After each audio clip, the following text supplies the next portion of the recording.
Dear people, the greatest mystery in the world is the salvation of a soul. இந்த உலகத்தில் மிகப்பெரிய ஒரு ஆச்சரியம் என்னவென்றால் தேவனுடைய ரட்சிப்பு. So we would like to read a portion from the Bible from John's Gospel, 3rd chapter.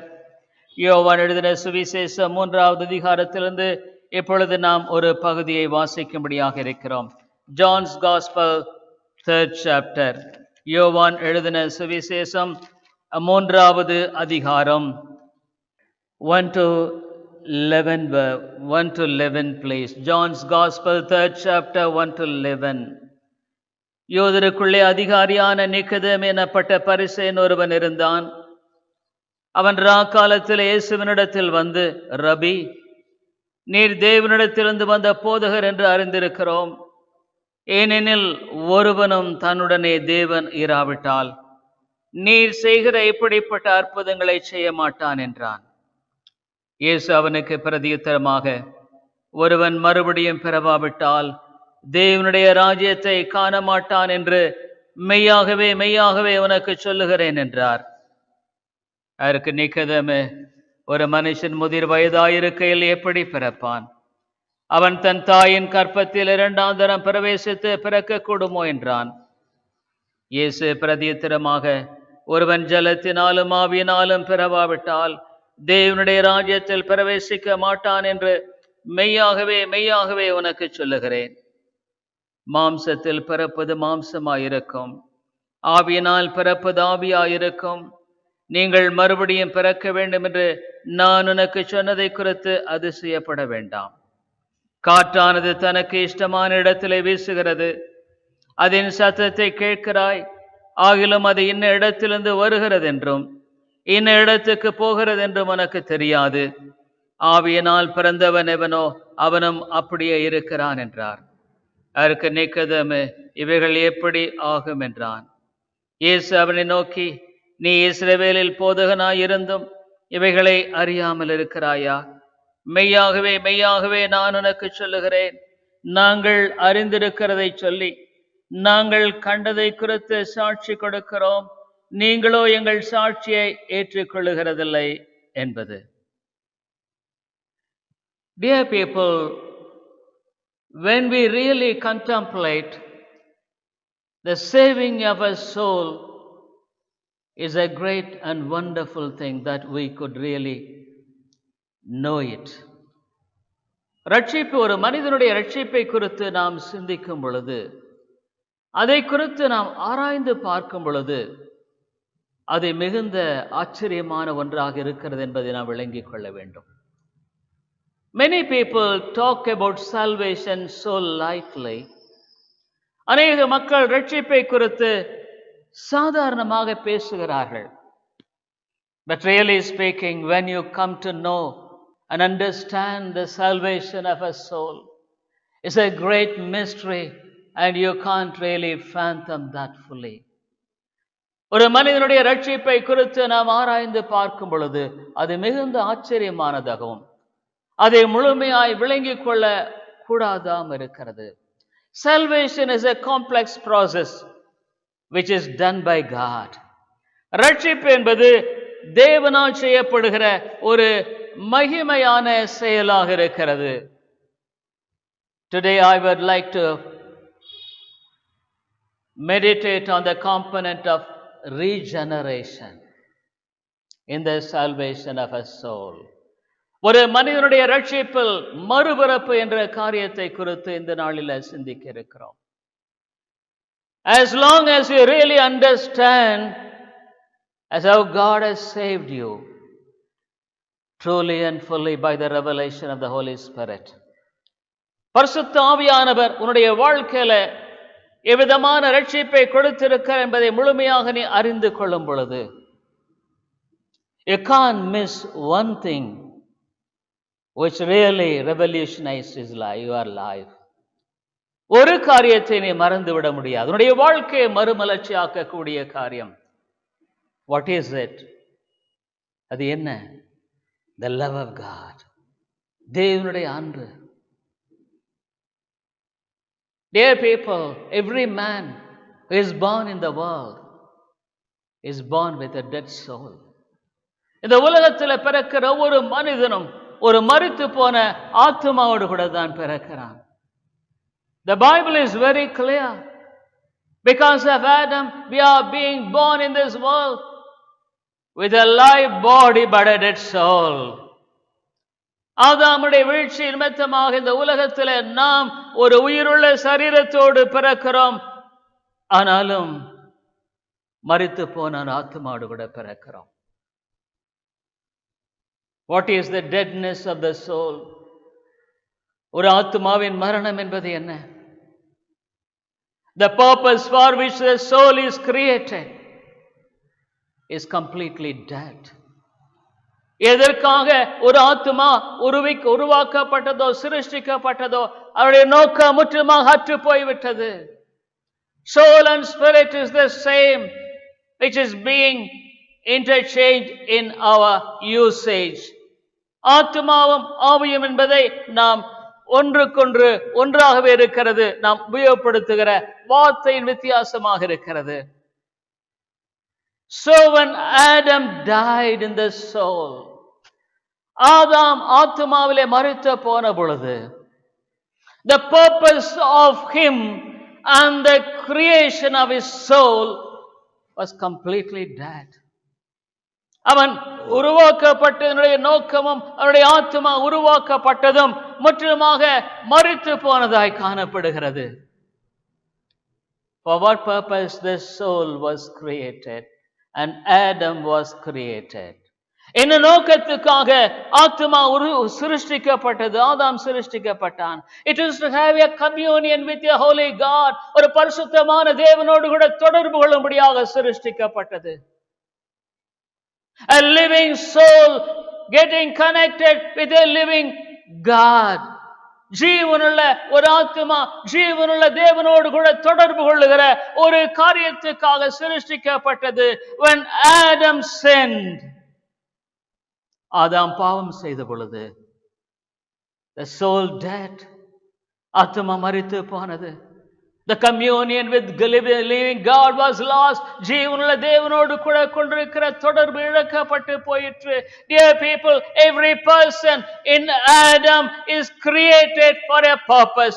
இந்த உலகத்தில் ஆதாம் மூலமாக ஒவ்வொரு மனிதனும் சிருஷ்டிக்கப்பட்டது ஒரு நோக்கம் உண்டு. The purpose was and the purpose is to have a living contact with this living God. ஒரு ஜீவனுள்ள தேவனோடு கூட கொண்டிருக்கிற ஒரு ஜீவனுள்ள தொடர்புக்காகவே மனிதன் சிருஷ்டிக்கப்பட்டான். Why man is restless in the world in spite of having so many things? இந்த உலகத்தில் மனிதன் அநேக காரியங்களை பெற்றிருந்தாலும் ஏன் அவன் இளைப்பாறுதலற்றவனாய் காணப்படுகிறான்? He could not be satisfied anything in this world. இந்த உலகத்தில் எதனாலும் அவன் திருப்தி அடைய முடிவதில்லை. He is so desperate. அவன் நிர்பந்தமானவனாகவே காணப்படுகிறான். Why? In the purpose of his creation was lost. அவன் சிருஷ்டிக்கப்பட்ட நோக்கமானது போய்விட்டது. So he could not have a living connection with his living God. ஒரு ஜீவனுள்ள தேவனோடு கூட ஜீவனுள்ள தொடர்பை மனிதன் கொள்ள முடியவில்லை. Dear people, unless the purpose of the soul being created is being fulfilled, the life is utterly a wasted one. எந்த நோக்கத்துக்காக ஒரு ஆத்மா தேவனால் சிருஷ்டிக்கப்பட்டதோ அந்த நோக்கம் நிறைவேற்றப்படவில்லை என்றால் மனிதன் ஆத்மா சிருஷ்டிக்கப்பட்டதே ஒரு அர்த்தமில்லாத போய்விட்டது. So it's so desperate that every man is born in this world with a dead soul. ஆகவே இந்த உலகத்தில் ஒரு மனிதனும் அவிதமாக ஒரு மரித்து போன ஆத்மாவோடு கூட பிறப்பது ஒரு நிர்பந்தமான ஒரு காரியமாய் காணப்படுகிறதாக இருக்கிறது. Ephesians 1st chapter, Ephesians 2nd chapter 1 to 3rd verse, Ephesians 2nd chapter 1 to 3, எபேசியர் 2வது அதிகாரம் 1-3 முடிய. அக்கிரமங்களினாலும் பாவங்களினாலும் மரித்தவர்களாயிருந்த உங்களை உயிர்ப்பித்தார். And you had he quickened who had dead in trespasses and sins. God revived the dead soul. ஒரு மரித்து போன ஆத்துமாவை உயிர்ப்பிக்கிறவராக இருக்கிறார். I would like to come to second and third verse later. 2-3 வசனங்களுக்கு நான் பிறகு வருகிறேன். So the soul is dead. ஆத்துமாவானது மரித்து போனது. Even in Colossians 2nd chapter 13th verse, கொலோசியர் 2வது அதிகாரம் 13வது வசனத்திலும், and you being dead in your sins, உங்கள் பாவங்களிலாயும் மரித்தவர்களாயிருந்த உங்களை, your soul is dead, உன்னுடைய ஆத்துமாவானது மரித்து போனது, in sin, பாவத்தில். Dear people, not only the deadness of the soul, but in sin is more horrible, the most horrible thing. ஆத்துமா மரித்து போனது மாத்திரமல்ல, ஆனால் பாவத்தில் மரித்து போன ஆத்துமா. That's why in Romans 6:23 the Bible says, ரோமர் 6வது அதிகாரம் 23வது வசனத்தில், for the wages of sin is death, பாவத்தின் சம்பளம் மரணம். Dear people, you are working hard for sin. பாவத்துக்காக கடினமாக உழைக்கிறாய். Sin dominates you and crushes you. பாவம் மேற்கொண்டு உன்னை அப்படியே அழிக்கிறது, அமிழ்த்துகிறது. The deadness of the soul, மரித்து போன ஒரு ஆத்துமா. There is no way of changing yourself. உடைய வாழ்க்கையை மாற்றிக்கொள்ளக்கூடிய வழி என்பதில்லை. As a young man, I was a person who was dead in soul and I was a miserable person. ஒரு வாலிபனாக என்னுடைய ஆத்துமாவில் மரணத்துக்குட்பட்டவனாக நான் ஒரு நிர்பந்தமான மனிதனாய் வாழ்ந்து கொண்டிருந்தேன். I knew what I was doing was grave. நான் செய்து கொண்டிருந்த காரியங்கள் சரியில்லை, மிக மோசமானது என்பதை குறித்து அறிந்திருந்தேன். I tried my level best to change myself so that I may not continue to commit the sins of my own wickedness. என்னுடைய பாவத்தின் பொல்லாப்பின் நிமித்தமாக நான் என்னுடைய வாழ்க்கையில அவ்விதமாக நான் அதிலிருந்து மீட்கும்படியான ஒரு விதமாக அவர்களை நோக்கி பெரும்படியான விடுதலைக்காக நான் ஏங்கி தவித்துக் கொண்டிருந்தேன். But no way of escape. தப்பித்துக் கொள்ளும்படியாக வழியில்லை. However much I tried, I failed. எவ்வளவாக நான் முயற்சித்தேனோ அதில் நான் தோற்று போனேன் என்பதை மாத்திரமே சொல்லக்கூடும். Dear people, I could understand that I could not change myself. என்னை நான் மாற்றிக்கொள்ள முடியாது என்பதை குறித்து அறிந்து கொண்டேன். It was on that occasion God sent His word, sent His loving invitation of the life of the message of the gospel to me. அப்பொழுதான தேவன் தம்முடைய அன்பின் கடிதமாகிய இந்த சுவிசேஷத்தினால என்னை சந்தித்தார். What a great revolution it brought in my life. என்ன ஒரு மகத்துவமான மாற்றத்தை அதுதாமே கொண்டு வந்தது. Dear people, the wages of sin is death. பாவத்தின் சம்பளம் மரணம். So every soul which is born in this world is born with a dead soul. ஆகவே இந்த உலகத்தில் பிறக்கிற ஒவ்வொரு ஆத்துமாவும் ஒரு மரித்து போன ஆத்துமா. ஒவ்வொரு மனிதனும் ஒரு மரித்து போன ஆத்துமாவோடு கூட பிறக்கிறவனாய் காணப்படுகிறான். We see an incident in John's Gospel 3rd chapter. யோவான் 3வது அதிகாரத்தில் ஒரு நிகழ்வை பார்க்கிறோம். A great man of Jewish leaders, யூத மத தலைவர் மத்தியில் ஒரு பெரிய மனிதன். But I appreciate his honestness to come to Jesus. ஆனால் இயேசு கிறிஸ்துவிலே வரும்படியான நேர்மையுள்ளவனாக இருந்தான். I could understand the humility with which he could come to Jesus. இயேசுவினிடத்தில் அவன் வரும்படியாக அந்த தாழ்மையை பார்க்க முடிகிறது. So we could see the conversation going on like this. ஆகவே இந்த அங்கே பேச்சு விதமாய் போகிறதை பார்க்கிறோம்.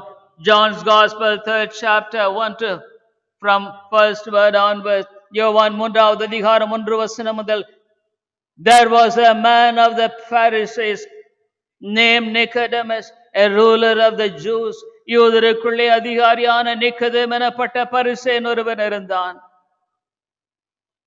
Second verse, the same came to Jesus by night and said unto him, Rabbi, we know that thou art a teacher, come from God, for no one can do these miracles that thou doest, except God be with him. அவன் காலத்தில் இயேசுவினிடத்தில் வந்து, ரபி, நீர் தேவனிடத்திலிருந்து வந்த போதகர் என்று அறிந்திருக்கிறோம். ஏனெனில் ஒருவனும் தன்னுடனே தேவன் இராவிட்டால் நீர் செய்கிற இப்படிப்பட்ட அற்புதங்களை செய்ய மாட்டான் என்றான். Third verse, Jesus answered and said unto him, Verily, verily, I say unto thee, except a man be born again, he cannot see the kingdom of God. இயேசு அவனுக்கு பிரதியுத்தரமாக, ஒருவன் மறுபடியும் பிறவாவிட்டால் தேவனுடைய ராஜ்யத்தை காண மாட்டான் என்று மெய்யாகவே மெய்யாகவே உனக்கு சொல்லுகிறேன் என்றார். When Nicodemus was speaking to Jesus, Nicodemus இயேசு கிறிஸ்துவிடத்தில் பேசுகிறது. Jesus said, Nicodemus, unless a man is born again, he cannot see the kingdom of God. நிக்கோதேமே, ஒரு மனிதன் மறுபடியும் பிறவாவிட்டால் தேவனுடைய ராஜ்யத்தை காண மாட்டான். The soul being dead could not see the kingdom of God. ஆத்மா மரித்து போனதுனால தேவனுடைய ராஜ்யத்தை பார்க்க முடியவில்லை. The soul being dead could not perceive what is meant by the kingdom of God. ஆத்மா மரித்து போனதுனால தேவனுடைய ராஜ்யம் என்றால் என்ன என்பது அதுக்கு தெரியாது. But now Jesus is speaking to Nicodemus. ஆனா இயேசு நிக்கோதேமிடத்தில் இப்பொழுது பேசினார். Nicodemus, you must be born again to know and to see the kingdom of God in your life. நிக்கோதேமே, தேவனுடைய ராஜ்யத்தை குறித்து அறிந்து கொள்ள, தேவனுடைய ராஜ்யத்தை பார்க்க நீ மறுபடியும் பிறக்க வேண்டும். You must be born again, Nicodemus. It was a great shock to Nicodemus. நிக்கோதேமுக்கு ஒரு பெரிய ஆச்சரியம் தான். Oh, I have been a teacher for so many years. நான் அநேக ஆண்டுகளாக ஒரு போதகனாக இருந்து வந்திருக்கிறேன். But I never knew this being born again. ஆனால் மறுபடியும் பிறப்பது என்பதை குறித்து எனக்கு தெரியாது.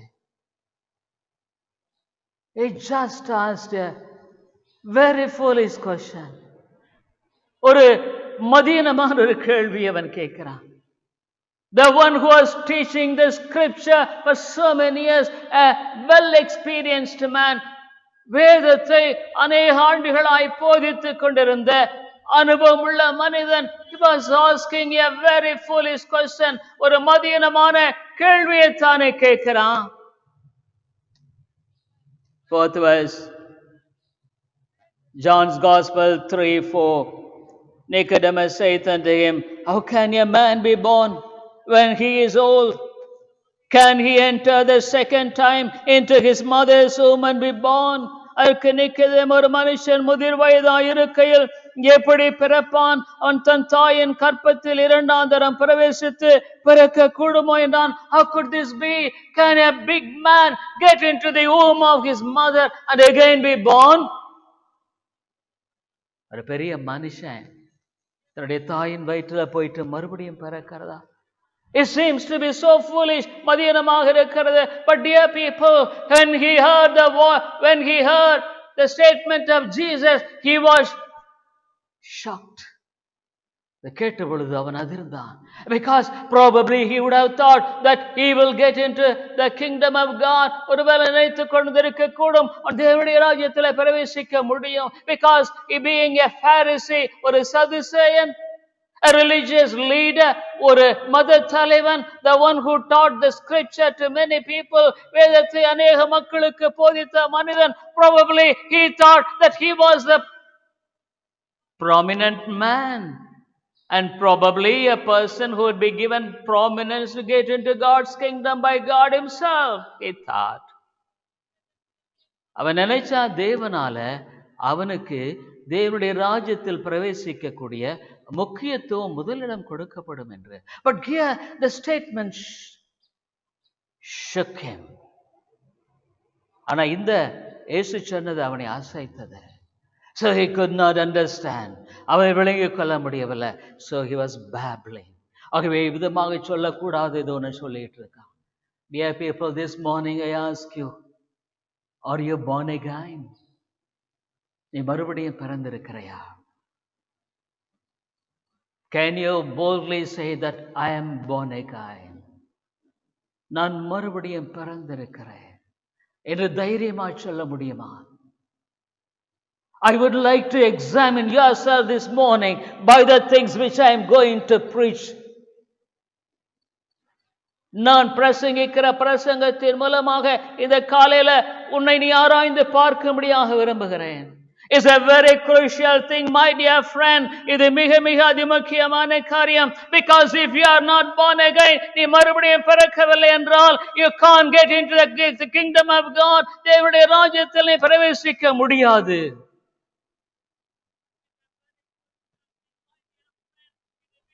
So you must understand what it is being born again.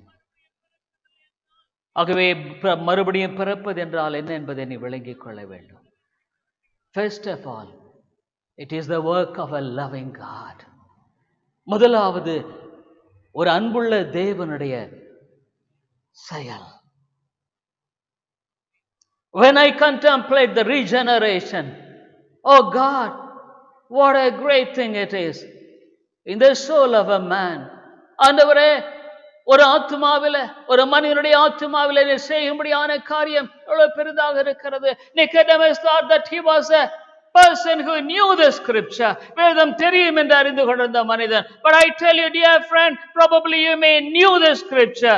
ஒருவேளை இந்த வேதத்தை அறிந்திருக்கலாம். You know the doctrines of grace. ஸ்கிர்தனத்தை சத்தியத்தை அறிந்திருக்கலாம். But I would like to examine your heart this morning by the preaching of God's word, which I am going to do. நான் செய்யும்படியாக இருக்கும்படியான இந்த பிரசங்கத்தின் மூலமாக உன்னை நீ ஆராய்ந்து பார்க்கும்படியாக விரும்புகிறேன். In the light of the gospel, in the light of the word of God, சுவிசேஷத்தின் வெளிச்சத்தில், தேவனுடைய வார்த்தையின் வெளிச்சத்தில்,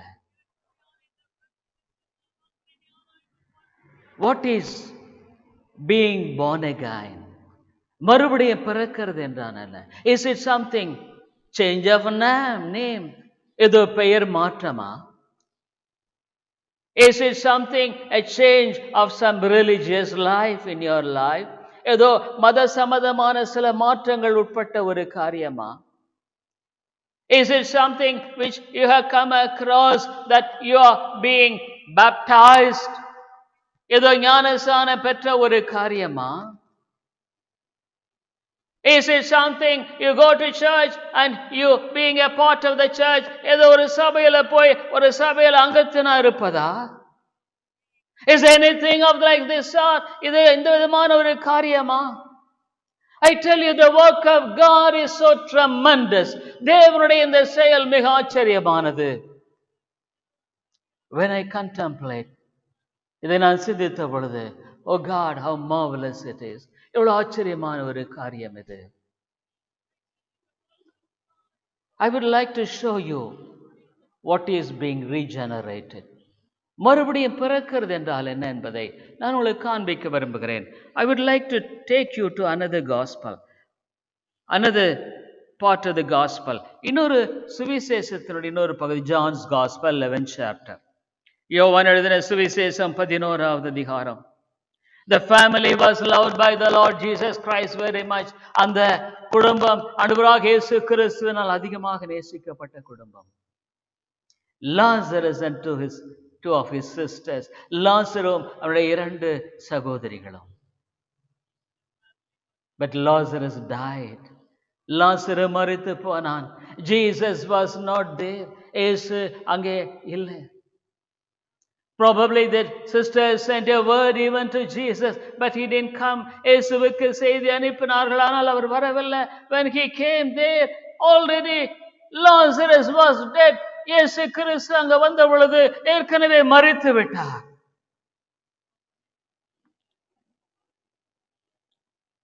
When Jesus came to the grave, Jesus was telling, கல்லறையிடத்தில் வந்த பொழுது இயேசு சொன்னார். John's Gospel 11:38. யோவான் எழுதின சுவிசேஷம் 11வது அதிகாரம் 38வது வசனம். Jesus therefore again groaning in himself cometh to the grave. It was a cave, and a stone lay upon it. அப்பொழுது இயேசு மறுபடியும் தமக்குள்ளே கலங்கி கல்லறையிடத்திற்கு வந்தார். அது ஒரு குகையா இருந்தது. அதன் மேல் ஒரு கல் வைக்கப்பட்டிருந்தது. 39th verse. Jesus said, take ye away the stone. Martha, the sister of him that was dead, saith unto him, Lord, by this time he stinketh, for he hath been dead 4 days. இயேசு கல்லை எடுத்து போடுங்கள் என்றார். மரித்தவருடைய சகோதரியாகிய மாத்தாள் அவரை நோக்கி, ஆண்டவரே, இப்பொழுது நாருமே 4 நாளாயிற்று என்றால். Lord, by this time he sinketh. ஆண்டவரே, இப்பொழுது அவருடைய சரீரம் நாறிக்கொண்டிருக்கும். கர்த்தாவே, you are asking to remove the stone. நீ இந்த கல்லறை எடுக்கும்படியாக சொல்லுகிறீர். Suppose if we remove the stone, இந்த கல்லை எடுத்தா, the odor of a dead body being rotten will gush out from that grave. செத்து போகிற சரீரத்தினுடைய நாற்றம் அந்த கல்லறையிலிருந்து அப்படியே கப்புன்னு வருமே.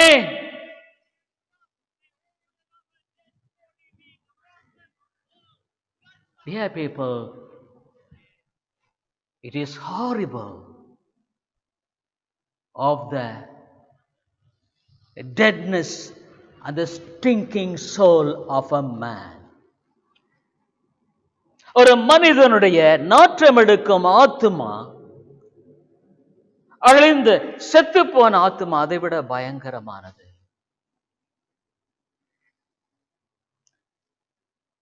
When you are not regenerated, நீ மறுபடியும் பிறக்கவில்லை என்றால், your soul is stinking. உன்னுடைய ஆத்துமா நாற்றம் எடுத்துக் கொண்டிருக்கிறது. Your soul inside is stinking, even though you make to be appeared as so beautiful a person. வெளிப்பிரகாரமாக ஒரு அழகான மனிதனை போல உன்னுடைய வாழ்க்கையில் நீ காட்டிக்கொண்டாலும் உன்னுடைய ஆத்துமாவானது அங்கே நாற்றம் எடுக்கிறது. I could express some of the things which the odor of stinking soul from which comes forth. நான் இந்த நாற்றம் எடுக்கும்படியான ஆத்துமாவில காணப்படுகிற நாற்றம் எடுக்கும் அந்த நாற்றத்தை குறித்து சிலது நான் உங்களுக்கு சொல்ல விரும்புகிறேன். Ephesians 2nd chapter. எபேசியர் 2வது அதிகாரம் 2nd verse. Ephesians 2nd chapter 2nd verse. Wherein in time past we walked according to the course of this world, according to the prince of the power of the air, the spirit that now worketh in the children of disobedience. அவைகளில் நீங்கள் முற்காலத்திலே உலக வழக்கத்திற்கேற்றபடியாகவும் கீழ்ப்படியாமையின் பிள்ளைகளிடத்தில் இப்பொழுது கிரியை செய்கிற ஆகாயத்து அதிகார பிரபுவாகிய ஆவிக்கேற்றபடியாகவும் நடந்து கொண்டீர்கள். Walk to the course of this world. இந்த உலகத்தின் வழக்கத்துல, being a disobedient person to God, தேவனுக்கு கீழ்ப்படியாமல், walking according to the whims and fancies of the devil, பிசாசுனுடைய விருப்பத்துக்கு ஏற்றவண்ணமாய் வாழ்ந்து கொண்டிருந்த வாழ்க்கை. Even 3rd verse, 3வது வசனம். Among them also we also had our conversation in times past in the lusts of the flesh, fulfilling the desires of the flesh and of the mind, and were by nature the children of wrath, even others. அவர்களுக்குள்ளே நாம் எல்லாரும் முற்காலத்திலே நமது மாம்ச இச்சையின்படியே நடந்து நமது மாம்சம் மனசு விரும்பிகளை செய்து சுபாவத்தினாலே மற்றவர்களை போல கோபாக்கினை பிள்ளைகளாய் இருந்தோம். In lust of our flesh, In how many ways we express our lust. நம்முடைய இச்சை எந்த அளவுக்கு வெளிப்படுத்து. In our looks, நம்முடைய பார்வையில், in our thoughts, நினைவுகளில், in our actions, நம்முடைய செயல்களில், how much we are lustful, எவ்வளவுதாமே இச்சைக்குள்ளாக்கான, how we are proud people, பெருமையுள்ளவர்களாய்க்கான, the lust of the flesh, the lust of the eye, the pride of life, பெருமையின் காரியத்தை, the way in which we talk, how boast we ourselves, நாம் பேசுகிற பெருமையினால எவ்வளவாக நம்மை தாமே பெருமையானவர்களை காட்டிக் கொள்ளுகிறோம். We say that I am a better person than you, உன்னை விட நான் மேலான நபர். Is an abomination, அருவருப்பு. The way by which you talk, நீ பேசுகிற காரியம், is an odor of a sinking soul in you. உனக்குள்ளாக காணப்படுகிற ஒரு நாற்றம் எடுக்கும் ஆத்துமாவினுடைய நாற்றம். How many times you exhibit the odor of your stinking soul by way of your looks, talks and actions. உன்னுடைய பார்வையின் மூலமாக, உன்னுடைய செயலின் மூலமாக, உன்னுடைய சிந்தையின் மூலமாக எவ்வளவு முறை உன்னுடைய நாற்றம் எடுக்கும் ஆத்துமாவினுடைய அந்த ஒரு தன்மையை நீ வெளிப்படுத்தி காண்பிக்கிறாய். Yes, that is the real condition of the soul. அதுதான் ஒரு உண்மையான ஒரு ஆத்துமாவுடைய நிலை. There is no need for God to do something to be gracious with a disobedient, stinking soul. ஒரு கீழ்ப்படியாமல் போன ஆற்றம் எடுக்கும் ஒரு ஆத்துமாவை குறித்து தேவன் அக்கறை கொள்ள வேண்டிய அவசியம் இல்லை. Already we are condemned. ஏற்கனவே நம் ஆக்கினை தீர்ப்புக்குட்பட்டாயிற்று. But because His love, தேவன் அன்பாக இருந்ததுனால, because God has chosen some people in this world to show forth this amazing love, தேவன் அன்பாக இருக்கிறதுனால இந்த உன்னதமான அன்பை வெளிப்படுத்தும்படியாக He has chosen some people. அவர் அவ்விதமாக சில மக்களை தெரிந்து கொண்டு, oh, what an amazing work. He works on the stinking soul of a man. இந்த நாற்றம் எடுக்கும் ஆத்துமாவில அவர் தம்முடைய கிரியை நடப்பிக்கிறார். He puts forth His hand in the stinkiness of the soul. நாற்றம் எடுத்துக் கொண்டிருக்கிற அந்த ஆத்துமாவில் தன்னுடைய கைகளை இடுகிறார்.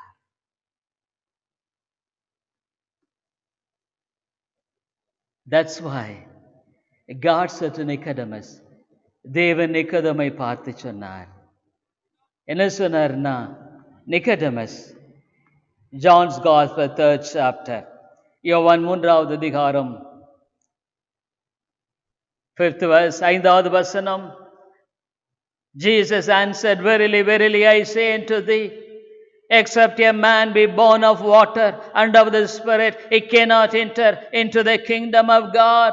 ஓ இயேசு மறுபிரதியுத்தரமாக, ஒருவன் ஜலத்தினாலும் ஆவியினாலும் பிறவாவிட்டால் தேவனுடைய ராஜ்யத்திலே பிரவேசிக்க மாட்டான் என்று மெய்யாகவே மெய்யாக எனக்கு சொல்லுகிறேன். Except a man be born of water and Spirit. It is being born again by the Spirit of God.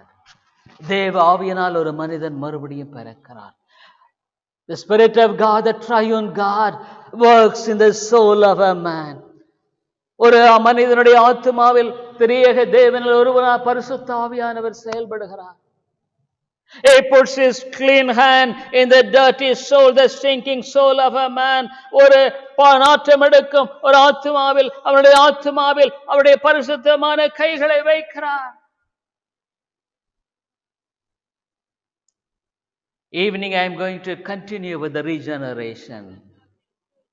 மாலையிலும் இந்த மறுபிறப்பை குறித்து நாம் சிந்திக்க இருக்கிறோம். He does such a marvelous work. அவ்வளவு ஒரு ஆச்சரியமான காரியத்தை அவர் செய்கிறவராக இருக்கிறார். What a wonderful work He is doing. எவ்வளவு ஆச்சரியமான ஒரு காரியத்தை அவர் செய்கிறவராக இருக்கிறார். There comes His own breath into that stinking soul. அவர் தந்த நாற்றம் எடுக்கும்படியான ஆத்துமாவில் தன்னுடைய ஜீவனை ஊதுகிறார். It happened once in the Garden of Eden. He breathed His own breath into the mud.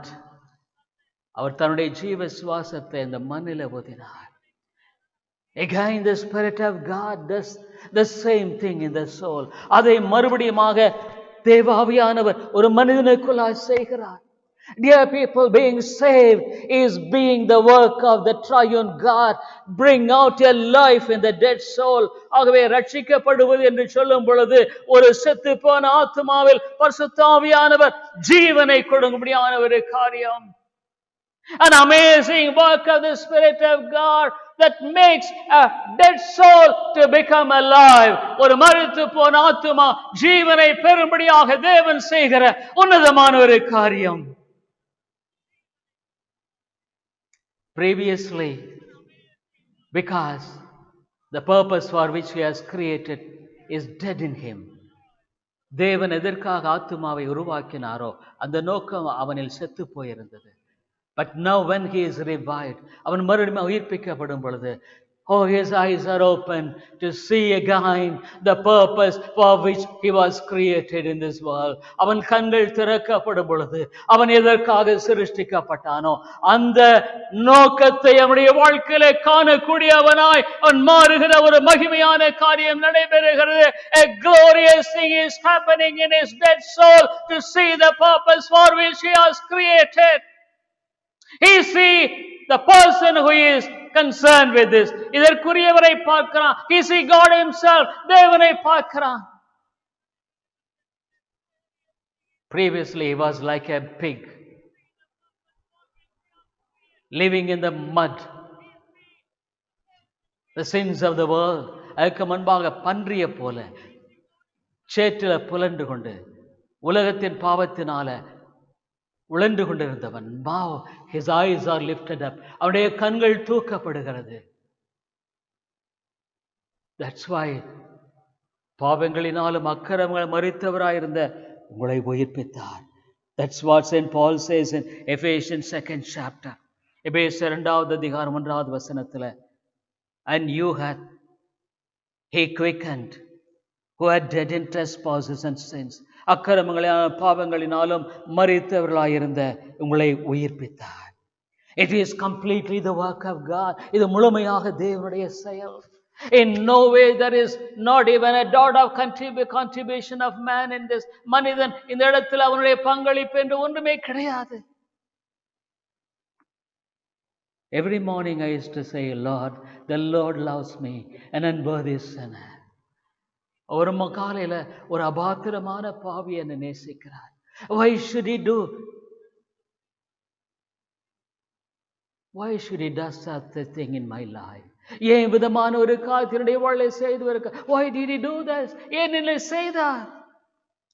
The great marvelous a man who was worshipping idols, living in sin, விக்கிரங்களை தொழுது கொண்டு வாழ்ந்து பாவத்திலே வாழ்ந்து கொண்டிருந்த மனிதனை how God revived, எப்படி உயிர் பெற்றார்? Why God has chosen me to reveal himself. ஏன் என்னை தெரிந்து கொண்டு தன்னை வெளிப்படுத்த வேண்டும்? It's a great mystery. ஒரு பெரிய ஒரு ஆச்சரியமான ஒரு காரியமாய் எனக்கு இது காணப்படுகிறது. Dear people, salvation is a great mystery. ரட்சிப்பு மிகப்பெரிய ஒரு ஆச்சரியம். Being born again is an amazing thing. மறுபடியும் பிறக்கிறது ஒரு ஆச்சரியமான ஒரு காரியம். It is purely the work of the Holy Spirit. இது முழுக்க முழுக்க பரிசுத்த ஆவியின் செயல். I really tell you, it is more than the creation of the whole universe. இந்த உலக அண்ட சராசரத்தை சிருஷ்டித்ததை விட அவிதமான ஒரு மகத்துவமான காரியத்தை தேவன் ஒரு பாவியின் வாழ்க்கையில் செய்கிறார். In Ephesians 4th chapter, எபேசியர் 4வது அதிகாரத்துல what does he do? அதே விதமாக செய்கிறார். Ephesians 4:23-24, எபேசியர் 4:23-24, and be renewed in the spirit of your mind. உங்கள் உள்ளத்திலே புதிதான ஆவியுள்ளவர்களாகி. 24th verse, and that ye put on the new man, which after God is created in righteousness and true holiness. மெய்யான நீதியிலும் பரிசுத்தத்திலும் தேவனுடைய சாயலாக சிருஷ்டிக்கப்பட்ட புதிய மனுஷனை தரித்துக் கொள்ளுங்கள். You were a sinner by birth. ஒரு பிறப்பிலே ஒரு பாவி. ஆனா இப்ப எப்படி? Being renewed in the spirit of your mind. A renewal of your mind. உன்னுடைய மனது புதுப்பிக்கப்படுகிறது. The way that by which you look to the world is being renewed. இந்த உலகத்தில் நீ உலகத்தை பார்க்கிற விதமானது மாறுமாக்கப்பட்டதாய் ஒரு ரூப மக்களை காணப்படுகிறது. You see a different way. இன்னொரு விதத்தில் பார்க்கிறாய். You have been looking at the world as a place of sin pleasures. இந்த உலகத்தில் பாவத்தின் இச்சைகளுக்குரிய காரியமாய் நீ பார்த்து கொண்டிருந்தாய். But you do in a different way. வித்தியாசமான பார்க்கிறாய். Because your look is turned upward. ஏன்னா உன்னுடைய பார்வை மேலாக மாறிவிட்டது. Being renewed your mind. உன்னுடைய மனதில் நீ புதிதாக்கப்படுகிறாய். What a wonderful 24th verse. 24. And that he put on the new man. You become a new man. ஒரு புதிய மனிதன். It is true the same old man, the same old hands and legs. அதே பழைய கைகள் கால்கள். But inside, ஆனா உள்ளாக you are a new man. ஒரு புதிய மனிதன். In what way? You are quickened by his spirit. தேவாவினால் உயிர்ப்பிக்கப்பட்டு enlightened. You were living in darkness. இருளில் இருந்த. You were in darkness. நீ இருளா இருந்த. But you are enlightened. நீ அவிதமாக புதுப்பிக்க. And what a wonderful thing it is. They put on the new man which after God is created in righteousness and true holiness. மெய்யான நீதியிலும் பரிசுத்தத்திலும் there is a longing for holiness where there was a sin-seeking pleasures lurking in the whole personality. முழு ஆழ்த்தத்துவத்தையும் பாவத்தின் இச்சையை நோக்கி ஓடிக்கொண்டிருந்த மனிதனுடைய வாழ்க்கையில மெய்யான நீதியை தேடுகிற வாழ்க்கை, மெய்யான பரிசுத்தத்தை தேடுகிற வாழ்க்கை, longing for the righteousness of God. தேவனுடைய நீதியினால வாஞ்சிக்கப்பட்ட ஒரு காரியம். In order to be accepted by God, தேவனால் அங்கீகரிக்கப்படும்படியான ஒரு காரியம். What a different personality it is. அது எவ்வளவு ஒரு மாறுதரமான ஒரு ஆச்சரியமான காரியம். Being born again. மறுபடியும் பிறக்கிறது. Dear people, what a wonderful component in the salvation of soul. ஒரு ஆத்துமாவில் என்ன ஒரு ஆச்சரியமான ஒரு காரியம். That is God's amazing work of God in the soul of a sinner. ஒரு பாவியின் மனிதனுடைய வாழ்க்கையில அவிதமாக தேவன் கொண்டு வரும்படியான ஒரு காரியம். When God said Lazarus come out, Lazarus வெளியே வா என்று சொன்ன பொழுது it was true, his body was sinking. அவனுடைய சரீரம் நாற்றம் எடுத்துக் கொண்டிருந்தது உண்மைதான். But he came out alive. உயிரோட வெளியே வந்தான். Lazarus come out. Lazarus வெளியே வா. He came out alive. Yes, the dead body which was sinking, நாற்றம் எடுத்துக் கொண்டிருந்த அந்த சரீரமானது it stood up. அங்க நின்றது. When everything was removed, எல்லாம் நீக்கப்பட்ட பொழுது was able to walk. அவன் தாமே நடக்க முடிந்தது. What a great difference it is. அது எவ்வளவு ஒரு பெரிய மாற்றம். A new life. ஒரு புதிய வாழ்க்கை. A new nature. புதிய சுபாவம். What a glorious thing it is. எவ்வளவு ஒரு அருமையான ஒரு காரியமாய் காணப்படுகிறதாக இருக்கிறது. That's why Romans 4:6 chapter 4th verse. ரோமர் 6வது அதிகாரம் 4வது வசனத்தில் விதமாய் சொல்லுகிறது.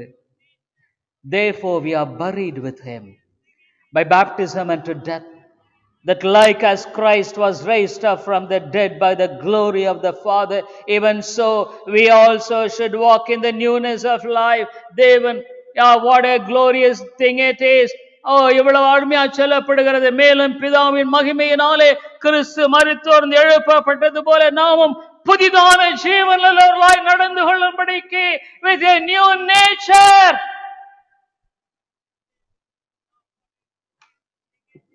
அவருடைய மரணத்துக்குள்ளாக்கும் ஞானஸ்நான. Are you a person walking with a new nature? ஒரு புதிய சுபாவம் முன்னில் காணும். Could people see the change of nature in your life? உடைய வாழ்க்கையில் அந்த மாற்றப்பட்ட அந்த குணத்தை மக்களால் பார்க்க முடிகிறதா? Because your soul is regenerated. உன்னுடைய ஆத்துமா புதுப்பிக்கப்பட்டதுனால. When it is regenerated, அது புதுப்பிக்கப்படும் பொழுது you have a living contact with God who is a spirit. ஆவியாயிருக்கிற தேவனோடு நீ ஜீவனுள்ள தேவனோடு தொடர்பு கொள்ளுகிறாய். That's why in John's Gospel 4:24, யோவான் 4:24 விதமாய் சொல்லப்படுகிறது, God is a spirit and they that worship him must worship him in spirit and truth. தேவன் ஆவியாய் இருக்கிறார், அவரை தொழுது கொள்ளுகிறவர்கள் ஆவியோடும் உண்மையோடும் அவரை தொழுது கொள்ள வேண்டும். Worship in spirit and truth. Unless you are regenerated, நீ புதுப்பிக்கப்படவில்லை என்றால் you can't understand, you can't know God. தேவனை அறிய முடியாது, தேவனை விளங்கிக் கொள்ள முடியாது. You can't worship him, அவரை ஆராதிக்க முடியாது. You can't have a living contact with God. தேவனோடு கூட ஒரு ஜீவனுள்ள தொடர்பு உன்னால பெற முடியாது. In 1 Corinthians 5:17, 1 கொரிந்தியர் 5:17, therefore if any man be in Christ, he is a new creature. All things are passed away. Behold, all things are become new. இப்படி இருக்க ஒருவன் கிறிஸ்துவுக்குள் இருந்தால் புது சிருஷ்டியாய் இருக்கிறான். பழையவைகள் ஒளிந்து போயின, எல்லாம் புதிதாயின. Everything has become change. He is a changed person. ஒரு மாற்றப்பட்ட மனிதன். He is having a living contact with God. ஜீவனுள்ள தேவனோடு கூட தொடர்பு கொள்ள மனிதன். He looks at the world as simply nothing. இந்த உலகத்தை பார்த்து ஒன்றுமில்லை என்று விளங்கிக் கொள்கிறான். St. Paul is a dung. இது குப்பை. He longs for a living fellowship. ஜீவனுள்ள தேவனோடு கூட கொண்டிருக்கிறது. He wants to live for the heaven. பரலோகத்துக்காக வாழுகிறான். He wants to live for God. தேவனுக்காக வாழ விரும்புகிறான். No value for the things of this world. இந்த உலகத்தின் காரியங்களுக்கு அது விலை மதிப்பில்லை. Because his soul is revived. அவன் ஆத்துமா உயிர்ப்பிக்கப்பட்டது. What a great thing it is. இன்னும் ஒரு உன்னதமான ஒரு காரியம். That is the regeneration. அதுதாங்க மறுபிறப்பு. That is salvation. அதுதான் ரட்சிப்பு. A soul which is being liberated.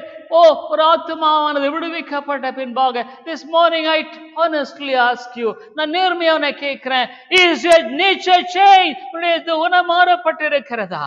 Is your life is changed? வாழ்க்கை மாற்றப்பட்டிருக்கிறதா? Could you understand the great love of God that he could seek a sinner like you and to change you and to give you a new life? ஒரு பாவியாகிய உன்னை தேவன் தேடி வந்து உன்னை மாற்றி ஒரு புதிய வாழ்க்கையை கொடுப்பாரானால் அந்த அன்பை உன்னால விளங்க முடிகிறதா?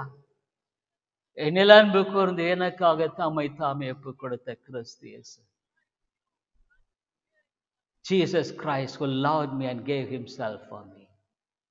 Dear people, regeneration, salvation is completely different. Salvation முற்று வித்தியாசம். It is not of man, மனிதனுடைய ஆனதில்லை. A changed person, ஒரு மாற்றப்பட்ட மனிதன், changed nature, மாற்றப்பட்ட சுபாவம், changed direction, ஒரு மாற்றப்பட்ட திசை, changed look, மாற்றப்பட்ட பார்வை. In everything is changed. What a great life it is. என்ன ஒரு உன்னதமான, what a great wonderful God he is. எவ்வளவு அற்புதமான காரியம். Are you really changed? Are you regenerated? நீ மறுபடியும் பிறந்து, or else tell God, Lord, my life doesn't look like this. என்னுடைய வாழ்க்கை எப்படி இல்ல ஆண்டவரே. Tell him honestly. நேர்மையா சொல்லு. I tell you, God is gracious, கிருபையுள்ளவர். He wants to hear you when you humble yourself. உன்னை தாழ்த்தும் பொழுது உனக்கு செவி கொடுக்க விரும்புகிறார். Tell honestly what you are. நீ என்னவா இருக்கன்னு சொல்லு. I tell you could see the hand of God regenerating your soul. உடைய ஆத்மாவை மறுபிறப்படைய செய்யக்கூடிய தேவனுடைய கரத்தை உன்னால் பார்க்க முடியும். மாலை 7 மணிக்கு மடிமானுடைய தொடர்ச்சியை பார்க்கலாம்.